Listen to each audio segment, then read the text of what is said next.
আরেকটু বিষয় আমি বলতে চাচ্ছি যে, আমরা বাংলাদেশকে আন্তর্জাতিক পর্যায়ে ব্র্যান্ডিং এর কথা বলে থাকি অনেকে, অনেকে সেই চিন্তাটা করেও থাকি যে, বাংলাদেশের পর্যটনটা আন্তর্জাতিকভাবে ব্র্যান্ডিং হোক আমরা যেটা বলছিলাম। তো আমাদের সংস্কৃতি রয়েছে এবং আমরা আমাদের দেশকে কিন্তু অনেক জায়গায় দেশের বাইরে প্রেজেন্ট করে থাকি। আমরা যদি কেউ কালচারাল কাজে যাই, কেউ অন্যান্য কাজে যাই, যে কাজেই যাই না কেন সেখানে যেহেতু আমি বাংলাদেশ থেকে গেছি obviously সেখানে সবাই জানে যে আমরা বাংলাদেশের। বাংলাদেশ থেকে গিয়েছি। তো এখানে কি আপনি কি মনে করেন যে আমরা যারা যাই দেশের বাইরে আমরা যদি কোনো ফেস্ট এ অংশগ্রহণ করি বা কোনো প্রোগ্রামে অংশগ্রহণ করি, তাহলে সেখানে আমাদের উচিত আমাদের বাংলাদেশের পর্যটন শিল্পের যে সেক্টর গুলো আছে সেগুলোকে সংস্কৃতির মাধ্যমে তুলে ধরা। এটা কি আমাদের করা উচিত কিনা আপনি কি মনে করেন? যেটা কি আমাদের করা অবশ্যই আপনি অবশ্যই আপনাকে আমি একটা কথা বলি। আপনি এটা প্রচারের কথা বলছেন। তো আপনি জি, যে প্রচার করবেন, আপনি বিদেশে ১ম এ ব্র্যান্ডিং এর কথা বলছেন। আগে আপনি ১ম এ মনে রাখতে হবে ব্র্যান্ডিং কেন করতে হয়? আপনাকে ব্র্যান্ডিং হচ্ছে একটা সাধারণ কথা। ব্র্যান্ডিং কিন্তু আপনি প্রোডাক্ট ব্র্যান্ডিং মানে পণ্যের জন্য ব্র্যান্ডিং হতে পারে। আপনার কোনো একটা স্থানের জন্য, একটা শহরের জন্য ব্র্যান্ডিং হতে পারে। আবার কান্ট্রি ব্র্যান্ডিং হতে পারে, দেশ ব্র্যান্ডিং হতে পারে। আপনি বিদেশে যখন যাবেন, তখন আপনার প্রোডাক্ট ব্র্যান্ডিং ও লাগবে। যে এটা কি আপনার কালচারাল ট্যুরিজম, এটা কি কালচারাল টুরিস্টের জন্য?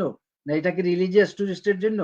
না এটা কি আপনার এই যে কি বলবো, এই যে আমরা পরিবেশের কথা বললাম যে পরিবেশ পর্যটন বা যারা আছে তাদের জন্য। কেউ কি গ্রিন টুরিজম পছন্দ করে, কেউ কি আপনার রুরাল টুরিজম পছন্দ করে। তার মতো করে এটা হইতে হবে ১। দ্বিতীয় কথা হচ্ছে আপনি ব্র্যান্ডিং, তাহলে ওইটা প্রোডাক্টের একটা ব্র্যান্ডিং। আপনি মনে করেন কক্সবাজার আছে, ওইটাকে তুলে দেওয়ার জন্য কক্সবাজারের জন্য এটার জন্য একটা ব্র্যান্ডিং হইতে পারে। রিজিওনাল ওই এলাকার জন্য একটা ব্র্যান্ডিং হতে পারে। আরেকটা হচ্ছে দেশের জন্য আপনি যখন বিদেশ যাবেন, আপনার বাংলাদেশকে তুলে ধরার জন্য। এটাকে বলে কান্ট্রি ব্র্যান্ডিং। তাহলে কান্ট্রি ব্র্যান্ডিং এর মূল কাজটা হচ্ছে ৩ টা। একটা হচ্ছে পর্যটন, একটা হচ্ছে বিদেশি বিনিয়োগ আকৃষ্ট করা, আরেকটা হচ্ছে দেশের ভাবমূর্তি তুলে ধরা বিশ্বের দরবারে।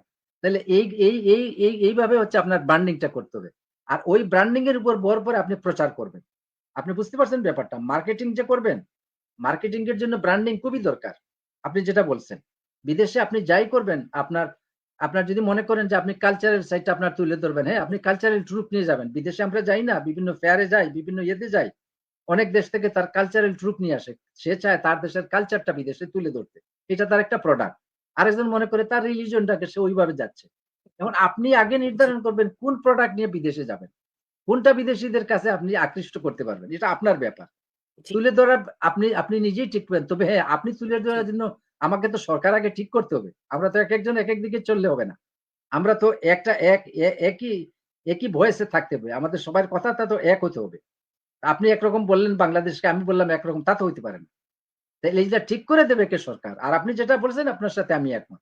আপনি বাইরে যদি গিয়ে মনে করেন যে আপনার সংস্কৃতিটাকে তুলে ধরবেন, হ্যাঁ, আপনি ট্রুপ নিয়ে যেতে পারেন। যাচ্ছে তো। আমরা হয়তো মাঝে, মাঝে যাচ্ছি। আমরা সবসময় যেতে পারছি না। কিন্তু অনেক দেশ আছে রেগুলারলি সে তার মানে কালচারাল ট্রুপ নিয়ে তার দেশটাকে তুলে ধরছে। আপনি এটা করতে পারেন। এখানে স্যার আমাদের দেশ থেকে আমরা যারা যাই বা যাচ্ছি বা যাচ্ছেন আমি যদি বলে থাকি, আমাদের তো অনেক সেক্টর আছে পর্যটনের বলেন এবং সেখানে আমাদের কিছু ঐতিহ্যগত পর্যটন রয়েছে। আমাদের ঐতিহ্য বা ইতিহাস যদি আমরা বলে থাকি সেগুলো রয়েছে। তো আপনি কি মনে করেন না যে আমরা যারা দেশের বাইরে যাচ্ছি তারা এই সেক্টরটাকে তুলে ধরার জন্য এই ইতিহাস ঐতিহ্যকে বাইরের মানুষের কাছে তুলে ধরার জন্য আমরা আসলে ঠিক কি স্টেপ নিতে পারি বলে আপনি মনে করেন? যে এই স্টেপটা নিলে আমাদের ইতিহাস ঐতিহ্যটা আরো বেশি বর্ণিল আর সুন্দর হয়ে উঠবে বাইরের মানুষের কাছে। এটা হলো যে একটু আগে আপনি কালচারের কথা বলছেন না সংস্কৃতি। তো সংস্কৃতি জি, থেকে হচ্ছে ইতিহাস যেটা বললেন ঐতিহ্যের কথা, এটাকে হেরিটেজ ট্যুরিজম বলে। একটা হচ্ছে জি, কালচারাল ট্যুরিজম, একটা হচ্ছে হেরিটেজ ট্যুরিজম। কালচারটা হচ্ছে কি?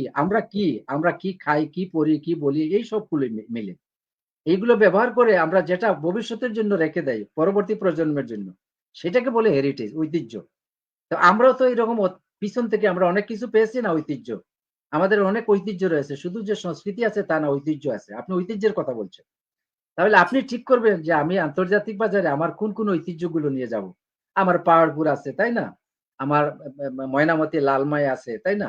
আমার মহাস্থানগড় আছে।